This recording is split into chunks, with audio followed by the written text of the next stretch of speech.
여러분 조금 이렇게 책을 읽다가 보면 조금 어려운 책들을 읽을 때가 있잖아요.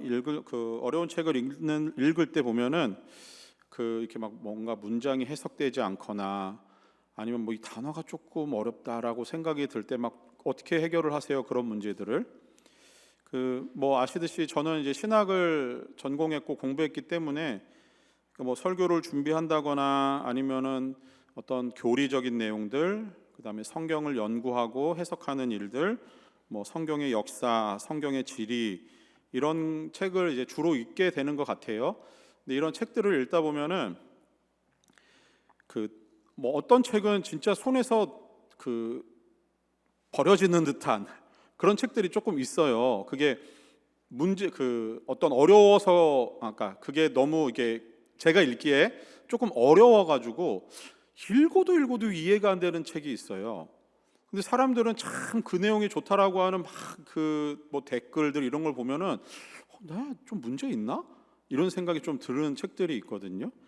그때 제가 갑자기 드는 생각이 이런 생각이 든 적이 있어요. 내가 진짜 공부를 더 많이 하든가 아니면은 내 지혜로는 깨달을 수 없는 영역에 있는 그런 내용인가 보다라고 그냥 책을 덮고 번지는 경우도 있어요. 근데 또 한편으로는 그냥 자꾸 제 안으로 뭔가 문제를 파고드는 성격이라 약간 난독증이 있나? 뭐 이런 생각을 할 때도 있어요. 그 책 내용이 이해가 안 되니까. 그래서 읽고 또 한 장 넘어갔는데 앞에 내용이 다시 이해가 안 돼서 또 읽고 또 한 장 넘어가고 두 장 넘어가는데 또 그 앞에 내용이 이른 경우가 있어요. 혹시 그런 경우 여러분 없습니까? 여러분 다 참 똑똑하시네요. 네, 저는 그래요. 근데 제가 정말 좋아하는 한 교수님이 계셨어요. 그 교수님이 쓴 책이 구원이란 무엇인가라고 하는 책을 쓰셨던 교수님이 있었는데 그 책은 되게 얇았어요. 전체적인 페이지가 100페이지가 채 되지 않는 얇은 책이었는데 그 책을 처음에 읽기 시작하는데 구원이란 무엇인가, 목사한테 구원이란 무엇인가라는 책이 쉬워야 되지 않습니까? 근데 이게 진짜 어렵더라고. 읽어지지가 않아요.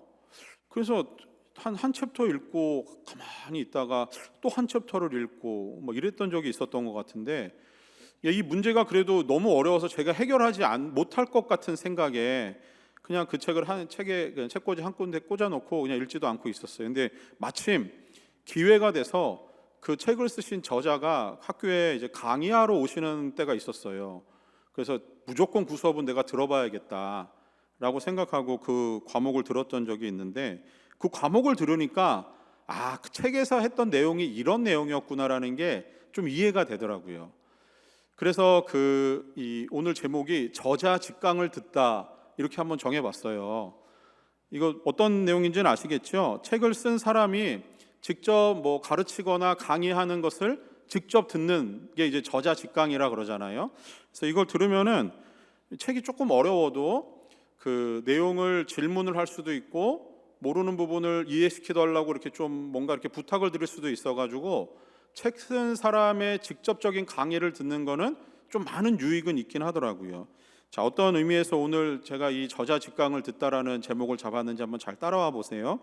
성경을 읽다 보면은 해석하기가 조금은 난해한, 조금은 어려운 구절들이 가끔은 있거든요. 가령가 이런 거 같아요. 요한계시록과 같은 책들은 전체적으로 다 이제 예언과 관련된 계시, 묵시 문학이라 그래서 이것들을 사사롭게 풀기가 조금은 쉽지 않아요. 어떤 역사적인 사실이 지나가고 난 다음에 이때 이 이야기가 이것을 얘기하는 것이었구나라고 이렇게 좀 반추해 보면서 돌아보는 얘기들은 조금 그나마 해석의 여지가 좀 편안함이 있는데 반대로 여기 있는 일들을 오늘의 시점에서 이 일들을 바라보기에는 우리의 지적인 한계가 다 이해가 안 되는 경우가 있는 것 같아요. 그런데 희한하게 요한계시록이다라고 해서 이 책은 우리에게 하나님이 성경으로 읽으라고 주신 책이라고 하면은 이 책이 계시 하나님이 보여주시는 영역에 있는 것이기 때문에 이해가 되고 해석이 쉬워야 될 텐데 실제로 요한계시록은 그렇게 쉽지는 않은 책 중에 하나인 것 같아요. 적어도 저한테는. 요한계시록 1장 1절과 2절 말씀이 이런 기록을 가지고 있습니다.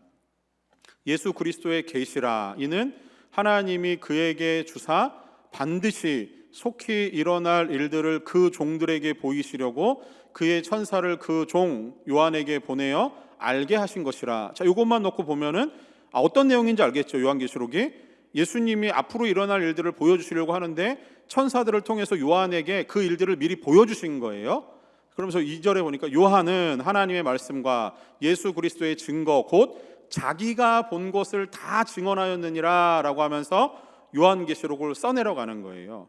그러니까 요한계시록은 뭐냐면은 요한의 시점에서는 아직 일어나지 않은 일들에 대한 예수님이 미리 보여주시는 내용들을 성경으로 기록을 했다라고 하는 거예요.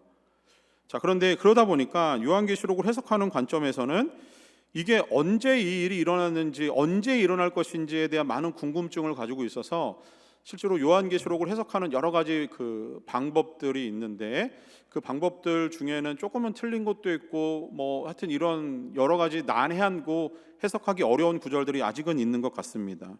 자, 그런데 이 어려운 것들을 이런 생각이 들었어요. 이 어려운 것들을 해석하려면 어떻게 해야 되죠? 저자 직강을 들으면 되는 것 같다라는 생각을 했어요. 제가 성경을 읽다가 막 정말 궁금한 것들이 여러 가지가 있었거든요. 그 중에 하나가 뭐냐면은 천국에 가면은 내가 꼭 좀 그 사람한테 좀 물어봐야겠다. 왜냐면은 우리가 생각하는 그 성경에 있는 뭐 베드로 뭐 이런 분들을 이제 성경에 기록된 이 짤막한 내용들을 통해서 베드로는 이런 성격을 가지고 계신 분일 거야라고 하면서 그 이미지를 막 상상하잖아요. 베드로 하면은 여러분 혹시 떠오르는 이미지가 있습니까? 뭐 아마 그 이스라엘 사람이니까 그 중동 지역의 사람의 보통 일반적인 외형을 가지고 있을 것 같아요. 이제 막 그거 가지고 이제 막 떠올려 보는 거잖아요. 근데 실제로 딱 그 이미지를 가지고 천국에 딱 가서 베드로를 만났는데 막 전혀 달라. 그죠? 그러면은 막 되게 이상할 것 같아서 되게 막 엉뚱한 상상을 해볼 때가 있어요. 그럴 때 필요한 게 제 생각에는 저자 직강 같은 이런 게 있지 않아야 될까라는 생각을 합니다. 자, 저자 직강이라고 했을 때 오늘 글 쓴 부분에 대해서 뭔가 좀 명확하게 그것을 해석해 줄 수 있고 알려줄 수 있는 누군가가 있다면 그가 그리고 그 글을 쓴 저자라고 한다면 우리가 헷갈려하고 이해되지 않는 부분들이 정말 명확하게 이해가 되는 부분이 될 거예요. 적어도 성경이라고 하는 이 책을 놓고 봤을 때 저자라고 하는 그분이 우리에게 그것을 알려준다고 하면은 저자의 권위를 힘입은 우리에게는 새롭고 놀라운 해석이 될 거라는 생각을 하게 됩니다. 자, 그런 의미에서 여러분 성경의 저자는 누구죠? 마가복음의 저자는 누굽니까? 마가죠. 막 마음에 참 목사님이 요거를 그렇게 쉽게 낼 리가 없는데 좀 뭔가 꼬울 것 같은데 막 이런 생각 때문에 대답이 쉽지 않을 거예요. 그죠? 누가복음의 저자는 누구죠? 누가예요. 자, 그런데 이제 여기서 이제 디모데후서 3장 16절 말씀을 보면은 모든 성경은 하나님의 감동으로 된 것이다라고 나와요. 모든 성경은 하나님의 감동으로 되어졌다. 자, 이게 무슨 의미냐면은 하나님의 감동, 하나님이 주신 어떤 영감이 이 글을 쓰는 사람들에게 작동을 했다라고 하는 거거든요. 좀 더 베드로후서 1장 21절 말씀을 한번 볼까요? 자, 예언은 언제든지 사람의 뜻으로 낸 것이 아니요 오직 성령의 감동하심을 받은 사람들이 하나님께 받아 말한 것임이라. 자, 이게 무슨 말이냐면은 예언은 곧 그 하나님 말씀이 기록된 성경을 의미한다면은 성경은 사람의 뜻으로 낸 것이 아니요 오직 성령의 감동하심을 받은 사람들이 하나님께 받아 말한 것이래요. 그러면은 하나님이 사람을 통해서 어떤 영감, 감동을 주셔서 하나님이 말하고자 하시는 바를 성경이 기록을 하였다. 그 저자가 기록을 하였다라고 봐도 되지 않겠습니까? 봐도 되겠죠. 자, 그래서 하나님이 성경을 기록하실 때 성경은 오류가 없는 책이라고 우리가 인정을 해요. 이유는 하나예요. 하나님의 감동에 의해서 쓰여진 책이기 때문에 그렇습니다. 그래서 성경을 읽을 때 우리는 성경 속에 있는 저자의 의도를 파악하는 게 굉장히 중요해요. 그럼 이 저자가 누굽니까? 마가복음을 기록한 저자는 마가이기는 하지만 원저자, 원래 오리지널 저자는 하나님이 되시는 거예요. 하나님이 마가복음을 마가를 통해서 기록할 때 마가가 가지고 있는 글 쓰는 성향, 그가 자주 사용하는 표현, 그가 가지고 있는 문화와 라이프 스타일, 하나님이 이거를 응축적으로 다 사용하신 거예요. 그럼에도 그 사이에 들어가는 하나하나의 단어들을 선택함에 있어서 하나님이 영감을 주셔서 전체적으로 마가복음의 기록은 하나님의 영감으로 기록된 성경이라고 우리는 보는 겁니다. 자, 그런 관점으로 구약 성경은 몇 권이죠? 구약 성경은 39권, 그죠? 신약은 27권, 합쳐서 66권. 그러면 성경 전체는 몇 절로 되어 있는지 몇 장으로 되어 있는지 아세요? 1189장으로 되어 있고 몇 절로 되어 있냐면은 31,102절로 되어 있대요. 그러면은 이렇게 많은 성경의 분량 가운데 한 절 한 절 그 속에 담겨 있는 단어들은 의미가 있는 거예요. 저자의 의도가 담겨진 단어들이 사용됐다라고 하는 겁니다. 그 저자는 곧 하나님이시라고 하는 거예요. 자, 그런 의미에서 오늘 본문의 말씀을 보면은 예수님께서 사람들을 가르치시는 부분이 나와요. 1장 21절 말씀에 보니까 그들이 가버나움에 들어가니라 예수께서 곧 안식일에 회당에 들어가 가르치시매라고 말씀이 기록되어 있습니다.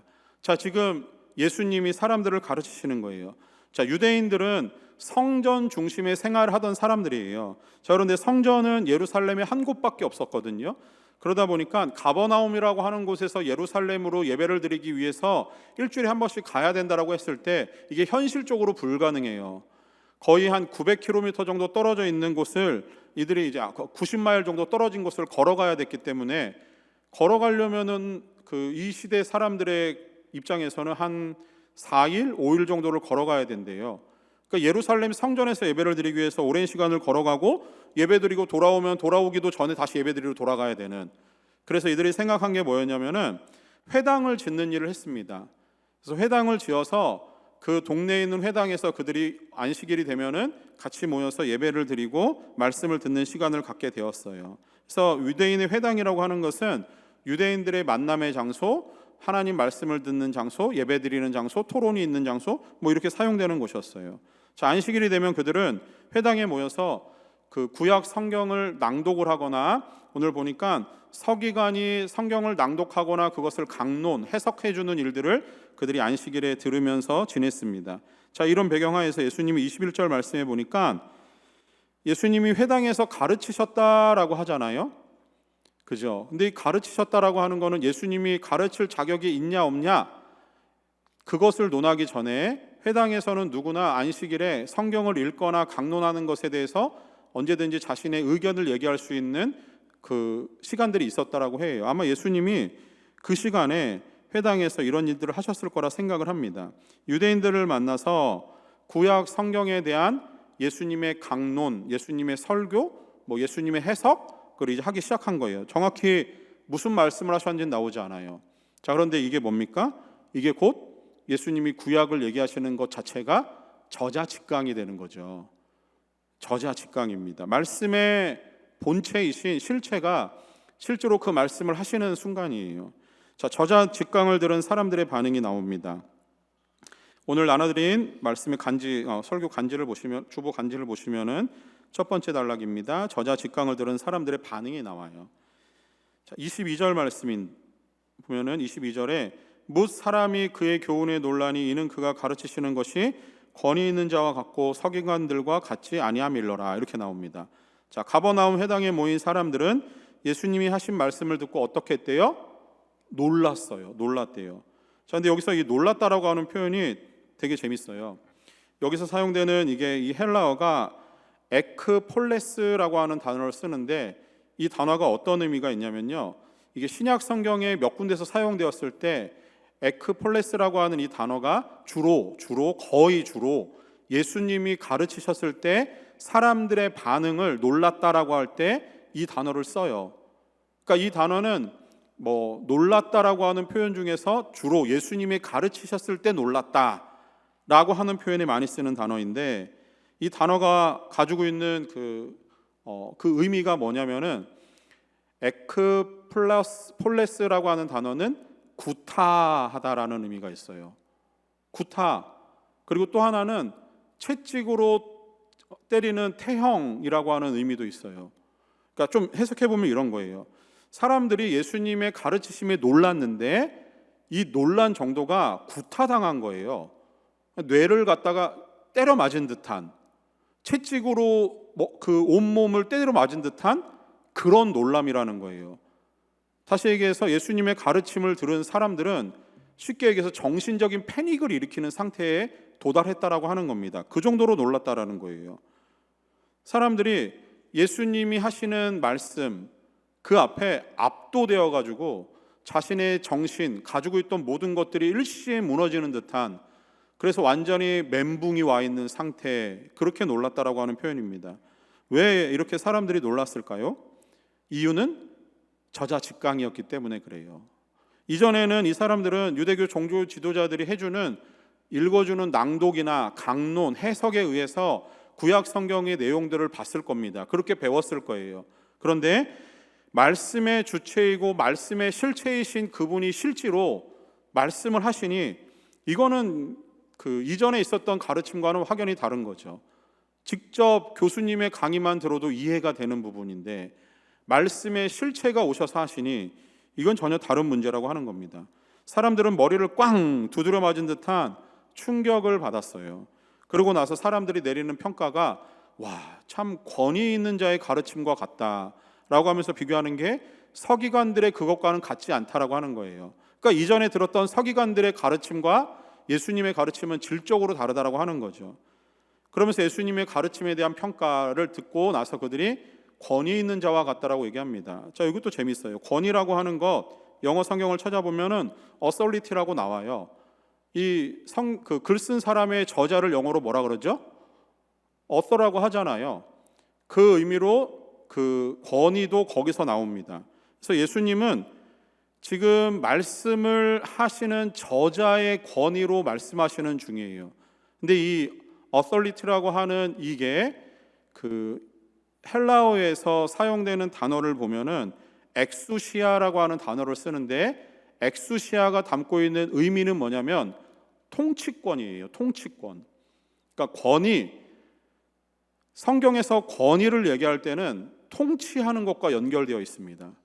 다시 얘기해서 말씀의 주체 되시는 예수님의 말씀을 듣고 사람들이 머리를 꽝 두드려 맞은 듯이 놀랐잖아요. 놀라고 나서 그들이 보이는 반응은 와, 이분의 말씀은 내가 가지고 있던 내 삶을 완전히 장악하고 지배하는 나의 통치자의 말씀처럼 들리는 거예요. 그 권위가 있었다라고 하는 겁니다. 하나님의 권위로서 신적인 능력을 가진 창조의 하나님이 하시는 그 말씀 앞에 사람들은 완전히 놀란 거예요. 저자 직강을 들은 사람들이 하나님의 그 하나하나의 터치하심을 받는 순간입니다. 온 우주 만물을 만드신 하나님이, 창조의 주인 되시는 그분이 그 창조의 능력을 가지고 당신의 말씀, 자신을 스스로 소개하는 이 부분을 보면서 사람들은 놀란 거예요. 그런데 이게 끝이 아닙니다. 예수님의 말씀에 권위를 받은 사람들이 예수님을 참다운 진정한 권위자, 참된 통치자라고 인정을 하는 부분까지 나가고 있다라고 하는 거예요. 자, 그러면서 이제 말씀으로 전하셨던 예수님의 권위, 예수님의 통치권을 실제로 행사하시는 부분이 이어지는 뒷부분에 있는 두 가지의 사건들을 통해서 드러납니다. 그래서 오늘 두 번째 아웃라인은 예수님의 권위의 실행입니다. 예수님의 권위 있는 가르침 이후에 23절에서 24절 말씀해 보니까 여전히 회당에서 일어나는 일인데, 거기 보시면 말씀에 마침 그들이 회당에 더러운 귀신 들린 사람이 있어 소리질러 이르되 나사렛 예수여, 우리가 당신과 무슨 상관이 있나이까? 우리를 멸하러 왔나이까? 나는 당신이 누구인 줄 아노니 하나님의 거룩한 자니이다 라고 귀신 들린 사람이 그 사람의 입을 통해서 귀신이 고백하는 부분이에요. 회당에 귀신 들린 사람이 있는데 이 귀신 들린 사람은 이전에는, 지금 현재 상황은 더러운 귀신, 더러운 영의 지배를 당하는 그 통치 아래에 있었던 거죠. 그 통치 아래서 이 사람을 진정한 자유를 줄 수 있는 것은 이 더러운 귀신이 가지고 있는 권위보다 훨씬 더 높은 권위를 가진 누군가가 이 낮은 권위에 있는 더러운 귀신을 쫓아내줘야만 그 다음에 이 사람이 더 높은 권위에 인정을 하게 되는 거예요. 그렇죠. 권위는 원래 그런 거거든요. 통치권은 원래 그런 거예요. 그래서 통치권은 두 개가 동시에 존재할 수 없는 거죠. 이 통치권과 이 통치권의 차이가 생긴다면 높은 통치권을 따라가는 게 당연한 거예요. 자, 그런데 귀신이 하는 고백을 보세요. 하나님의 거룩한 자니다라는 고백을 합니다. 자신은 예수 그리스도를 만나니 더러운 귀신도 예수님의 존재를 아는 거예요. 내가 가지고 있는 이 하찮은 통치권으로는 저분이 가지고 있는 통치권에 비할 바가 아니구나 라는 생각을 하면서 하는 말이, 내가 당신과 무슨 상관이 있는데 여기까지 오셨냐라고 하는 거예요. 자기를 건드리지 말라는 얘기죠. 근데 예수님이 이것을 들으시고 나서 그 앞에 아주 보잘것없는 더러운 귀신이 가지고 있는 권위를 무너뜨리시는 거예요. 그리고 진정한 권위가 무엇인지를 한마디로 말씀하시는 게 나타납니다. 예수님은 그 사람에게서 그 더러운 귀신을 나가라고 명령하세요. 더 높은 권위가 훨씬 아래에 있는 권위를 제압하는 순간입니다. 이 진정한 통치권이 예수님을 통해서 귀신 들린 사람에게 역사하는 것을 보게 돼요. 그러면서 회당에 있었던 사람들이 이 광경을 같이 지켜보고 경험을 하게 됩니다. 회당에서 가르치실 때 사람들은 예수님의 가르침에 완전히 압도되어서 정신적으로는 패닉에 이른 상태에서 예수님이 실질적인 권위를 행사하시는 부분을 눈으로 경험하고 있는 중에 있어요. 귀신 들린 사람은 자신이 지배하고 있던 귀신이 떠나가면서 큰 소리를 지르며 나왔다라고 반응을 해요. 그러면서 오늘 본문의 27절 말씀에 또 한 번 놀라는 장면이 나옵니다. 27절에 보니까 귀신 들린 사람에게서 귀신이 나가는 것을 보면서 사람들의 반응이 다 놀라 서로 이르되 이는 어찌미냐 권위 있는 새 교훈이로다 더러운 귀신에게 명한즉 순종하는도다, 이렇게 나와요. 자, 여기서 사람들은 또 한 번 놀라요.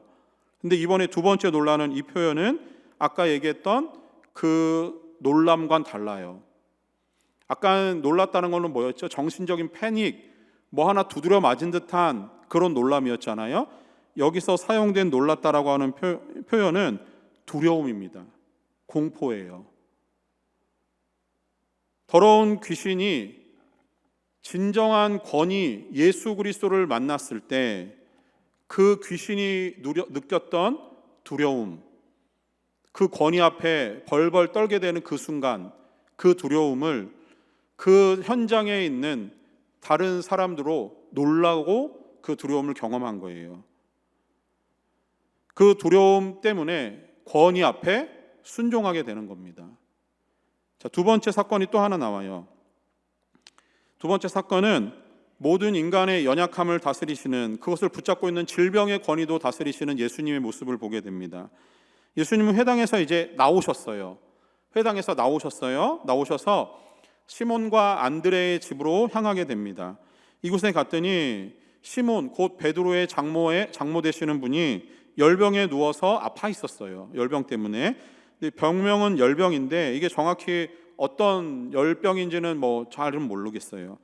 그런데 당시 사람들의 인식 속에 병이 걸렸다라고 하는 것은 주로 죄의 결과로 나타난 것이다라고 인정을 해요. 그래서 병에 걸린 사람은 자신이 죄를 지었거나 아니면 부모의 죄 때문에 병에 걸렸다라고 생각을 하는 경우가 많았습니다. 그리고 병에 걸렸을 때 그 죄의 문제를 해결해야만 병이 낫는다라고 생각을 했던 거예요. 그럴 수밖에 없었던 것은 병을 고치는 의사라고 하는 사람들도 그렇게 많지도 않았고, 그리고 거기에 쓸 수 있는 약이라든가 치료하는 방법이 발달해 있지 않았기 때문에 대부분의 병을 영적인 것으로 해석을 하는 시간이었습니다. 실제로 인도 단기 선교로 갔을 때 이런 것을 참 많이 봤던 것 같아요. 거기에 있는 사람들을 만났을 때 기도가 필요하신 분들 나오시라 그러면은 내가 머리가 아파요, 몸이 아파요. 그런데 병원을 못 가는 거예요. 약의 치료를 받기 어려운 거예요. 근데 이게 우리한테는 쉽게 이해가 안 되죠. 여러분 머리 아프면 어떻게 해요? 기도합니까? 머리 아프다고 저한테 기도 부탁하신 분들은 한 명도 없었던 것 같긴 한데, 주로 머리 아프면 뭐 해요? 타이레놀 먹지 않아요? 근육통이 생기면 기도합니까? 근육통 생기면 근육통 안 생겨봤구나. 이게 좀 생길 때가 있어요. 허리도 조금 아프고 그럴 때가 있거든요. 그럴 때 이제 에드빌을 먹거나 이렇게 해요. 근데 이 시대에 이 사람들, 인도에 있었던 사람들은 병원을 가기 힘들고 약을 구하기 힘들기 때문에 이게 다 영적으로 해석이 되는 걸 보게 되었어요. 마찬가지로 지금 이 베드로 장모의 병도 그 약을 쓸 수 있었는지 없었는지 전체적인 상황은 정확히 성경이 기록은 하고 있지 않아요. 그런데 예수님이 거기를 가신 거예요. 제가 뒤에서 얘기하겠지만 예수님이 가시는 장소들, 만나는 사람들은 모두가 다 예수님의 의도가 담겨 있는 거예요. 아까도 그랬죠? 성경에 기록된 단어 하나하나는 하나님의 의도가 담긴, 저자의 의도가 담긴 단어들이라는 거잖아요. 마찬가지로 예수님이 갔습니다. 가서 병을 낫게 해요. 병을 낫고 예수님이 그 여자의 손을 잡아주고 일으키시니 병이 떠나갔대요. 자, 그 다음에 보니까 31절에 보니까 이런 표현이 있어요. 그녀가 그들에게 수종을 드니라. 수종든대요. 수종든다라고 하는 거는 봉사한다, 섬긴다라고 하는 건데, 그러니까 예수님의 능력에서 병을 고치는 능력이 나타나서 그녀의 병을 제압한 거예요. 그리고 났을 때 이 베드로 장모가 하는 행동을 보시면은 예수님의 발 앞에 마치 수종들듯이, 봉사하듯이, 섬기듯이 예수님의 권위에 복종하는 모습을 보이는 거죠. 비슷한 맥락입니다. 회당에서 고쳤던 그 귀신 들린 사람의 영적인 상태를 예수님의 권위로 제압하셨던 것처럼 사람이 가지고 있는 질병의 문제, 연약함의 문제를 예수님이 그 권위로 제압을 하신 거예요. 그래서 예수님은 말씀으로만 하는 말의 권세만 계신 게 아니라 실제로 말의 권세가 삶으로 연결되고 행동으로 연결되어지는 능력의 하나님이심을, 그분이 우리의 참 통치자이심을 예수님이 보여주시는 현장이었다고 하는 겁니다. 자, 세 번째 단락은 그래서 진짜 권위자를 만나야 된다라고 하는 거예요. 진짜 권위자를. 유대인의 안식일은 주로 금요일 저녁에 시작해서 그 다음날 토요일날 해가 지기 전까지가 하루의 분량으로 봐요. 아까 우리가 성경을 읽었을 때 봤지만 안식일에 예수님이 회당에 들어가서 가르치시는 일을 시작하셨고, 그리고 나서 이제 장모의 집으로 갔습니다.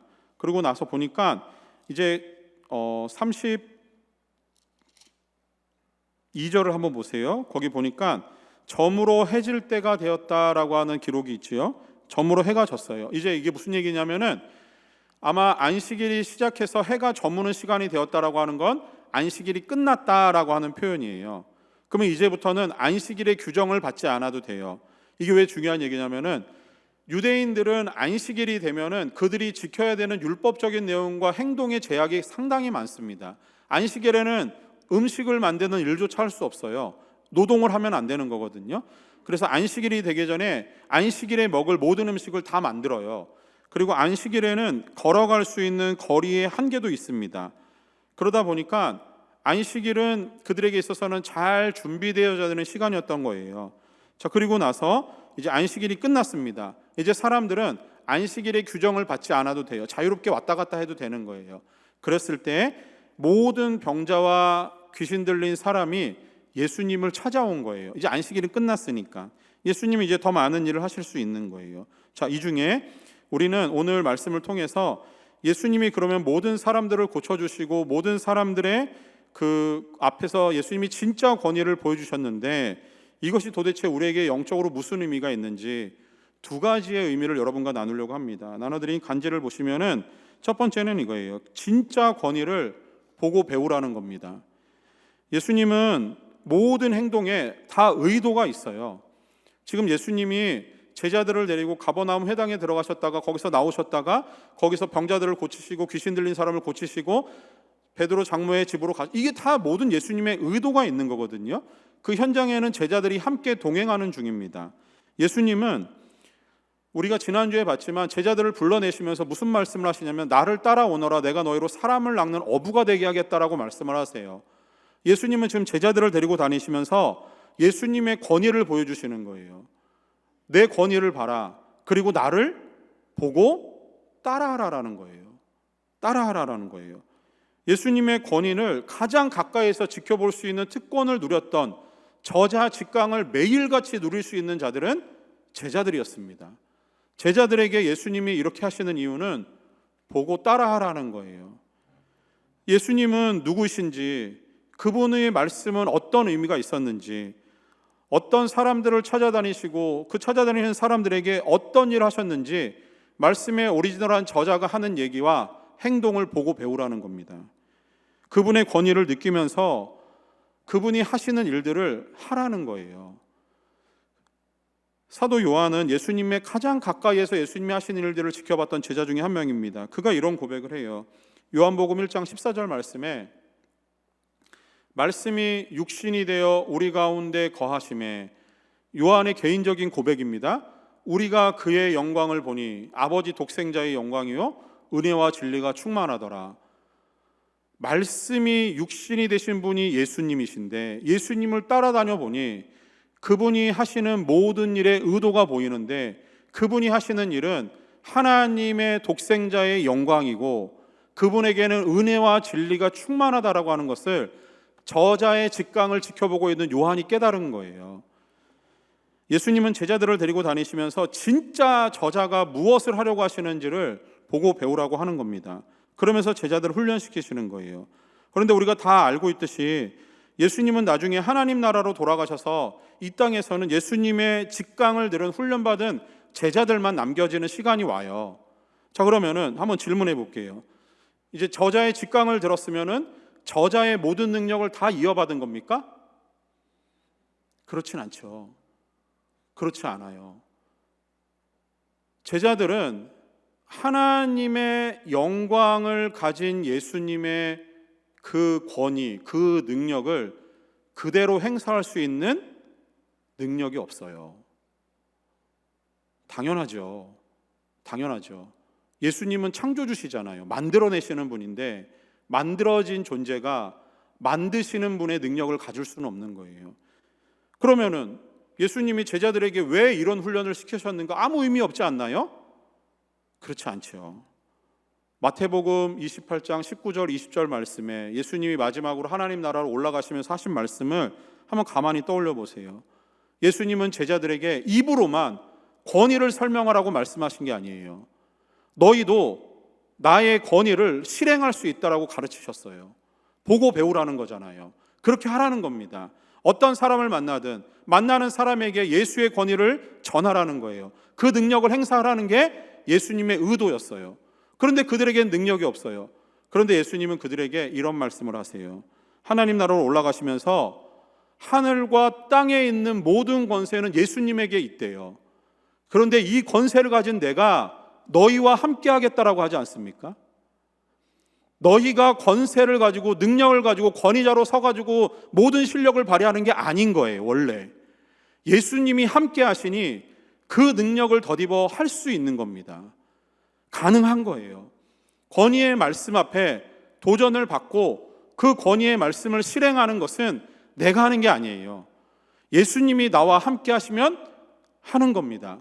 그런데 예수님이 이 말씀을 우리에게 더 깊이 넣어주시려고 어떤 일을 하셨냐면은 내가 하나님 나라로 돌아가고 나면 보혜사 성령을 너희에게 보내줄게라고 약속을 하셨어요. 그리고 성령이 오셨습니다. 근데 이 성령이 어디 계시냐면은 우리 안에 계세요. 우리 안에.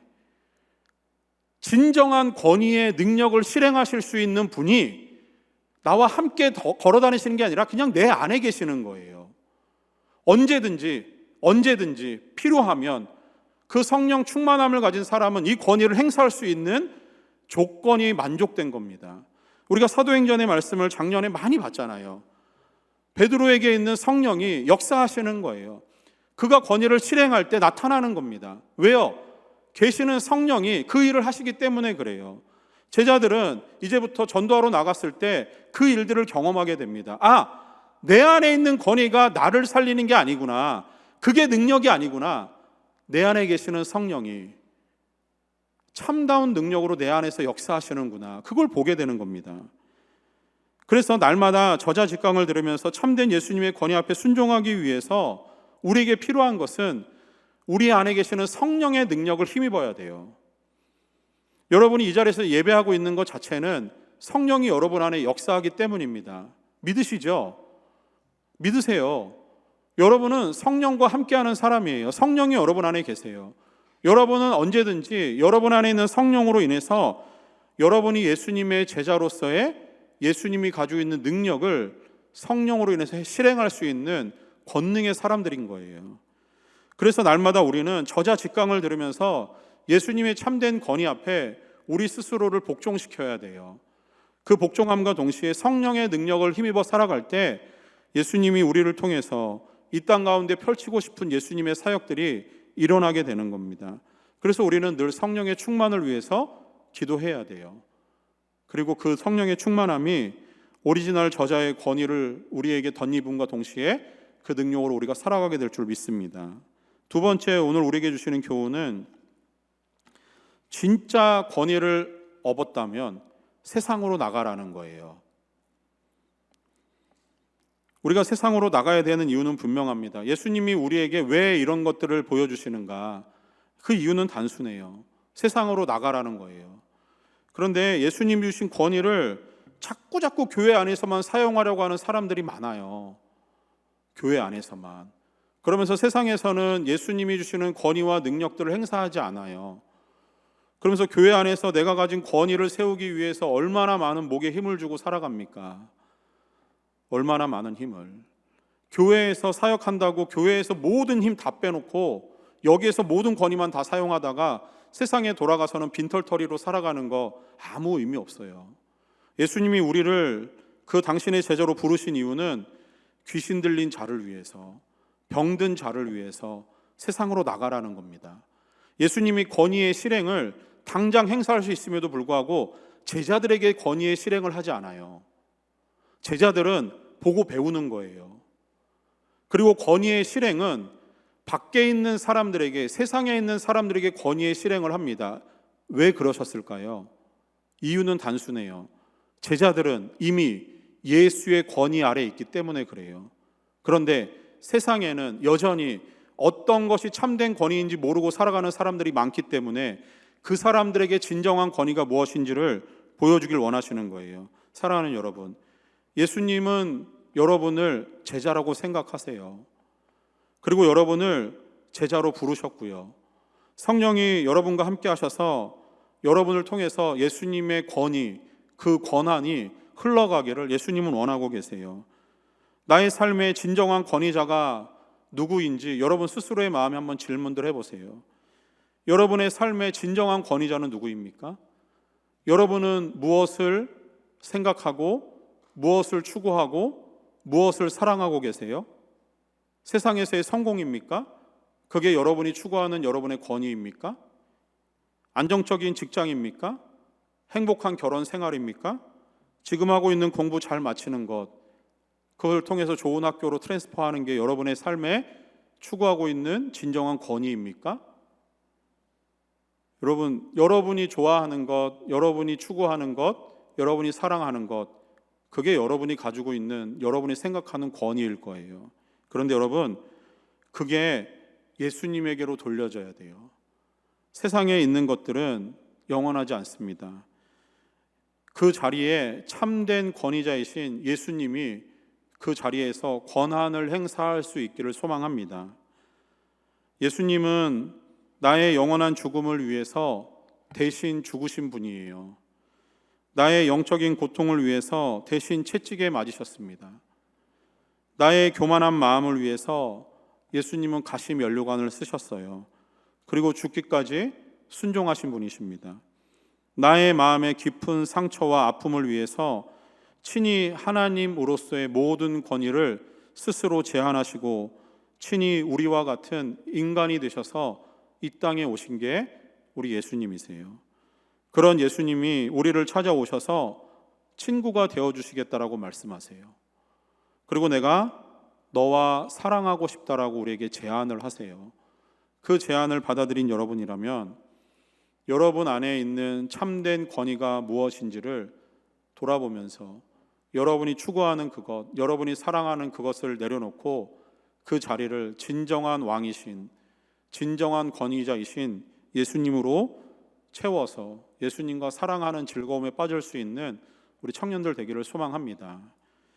그렇기 위해서 우리에게 필요한 건 저자 직강이에요. 지금도 우리는 저자 직강을 들을 수 있어요. 여러분 성경책 읽으면 돼요. 성경을 읽을 때 저자 직강을 누리기 위해서 읽기 전에 기도하세요. 참된 저자이신 성령이 내 안에 이 말씀을 읽을 때 느낌을 주시고 감동을 주시고 이 말씀이 나의 말씀이 되게 해달라고, 말씀의 권위에 내가 압도되는 시간 되게 해달라고 성경 읽기 전에 기도하세요. 그리고 여러분, 기도하는 일에 집중하십시오. 기도하는 일에 집중하면서 성령이 내 안에서 권한을 행사할 수 있도록 나는 낮아지고 성령이 높아지는, 우리 예수님이 주인 되시는 그런 삶을 살아갈 수 있기를 원합니다. 여러분이 성령님과 교제하고 또 성령님과 충만하게 서로 사랑을 나눌 때 참 권위자 되신 진정한 권위의 예수님이 우리 안에서 일하실 줄 믿습니다. 그리고 주님과의 그런 진한 사랑으로 여러분, 교회에 머물지 마시고 세상으로 나가세요. 세상에 나가서 여러분 주변에 있는 사람들, 여러분의 가족들, 여러분의 친구들, 여러분의 동료들, 여러분의 함께하는 사람들에게 예수님의 권위, 여러분이 찐으로 사랑하는 예수님의 사랑을 전할 수 있는 사람들 되기를 원합니다. 그래서 먼저 필요한 것은 나와 예수님과의 진한 사랑이에요.